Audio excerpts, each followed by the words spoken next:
يا قديسة مريم يا ولد الله صلي لأجلنا الخطأ الآن وفي ساعة موتنا آمين. The Bishop of Zakle has more on his mind than usual. His diocese straddles the Bekaa Valley, the route by which refugees flee Syria across the border into Lebanon. They say the fields and orchards of the Bekaa Valley fed the Roman Empire. Just over the hills in the distance is the frontier with the Assad dynasty.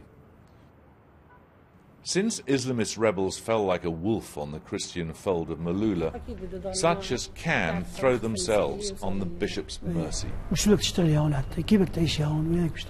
This refugee needs help to pay the rent. The bishop promises that if she gives her name, she'll go onto a list, and when aid arrives, they'll be in touch. Those who make it here are offered a place to weather the storm. They start to stay with the people, and we try to find them somewhere to live there. And we try to find jobs for them. We try our best, really. I'm afraid if there is some attack in Syria, we will have more refugees in Lebanon. That's why I call the international community to stop sending arms to Syria, to work together with the Syrian people for the peace. Otherwise, we don't know what will happen, not only in Syria, in Lebanon, in Jordan, in Turkey, in all the Middle East. But fear knows no creed, and Christians are a minority among the refugees. Most of those fleeing the fighting are Muslims. 750,000 refugees have reached Lebanon, and the promise of sanctuary. The lucky ones shelter in small camps. This one is home, if that's the word, to 80 families who live in rented tents in an orchard. No one wants to stay here, but the tents are beginning to look depressingly permanent.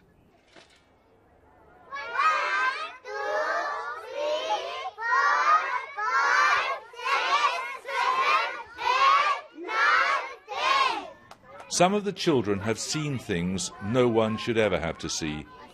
All have read the fear and desperation in the eyes of their parents. In the impromptu school, students have volunteered as their teachers. They must have seen some terrible things. Yeah, of course, but they are children, you know, and we can't stop the imagination of the children. Things that happens in themselves, in their drawing is peaceful, because they want peace. They don't want war in their homes. Most of these people seem to blame Assad, but whatever their feelings, life has to go on. This couple, who sold sweets for a living in Syria, had a baby in the camp. They've called him Jihad. I would like to ask you what it was like having a baby in the camp here. Very hard. It was freezing. There was a lot of snow, so it was really hard. When do you think your son will go back to Syria? Of course, God willing, he will return. Even if we, his parents, don't ever, his generation will go back. Even if there's only rubble left, he will go back. Even if it's just to plant one rose.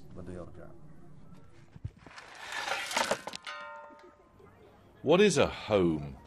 They have light, and they have water, and half a dozen or so lavatories, between 400 of them. Parents and children do what they can, but a home is surely somewhere you feel you belong, and no one belongs here. Yet this morning in Beirut, there were hundreds and hundreds more learning the patience every refugee needs before officialdom can acknowledge your existence. Over half those fleeing are children. Lebanon's schools, health and housing services are already stretched to near breaking point. There is now a real risk of Syria's war setting off instability across the region. When these people made the decision to leave everything behind them, a missile strike and who knows what else seemed terrifyingly imminent. It didn't happen, or it hasn't happened yet at least, but neither has the war ended. When you have nothing but the clothes you stand up in, diplomatic games seem very remote indeed. Yet still they come, the old, the young, the millions in whom hope has been driven out by fear. The makeshift shelters give way to the concrete floor and the shortened horizons of lives lived from day to day. So very many small tragedies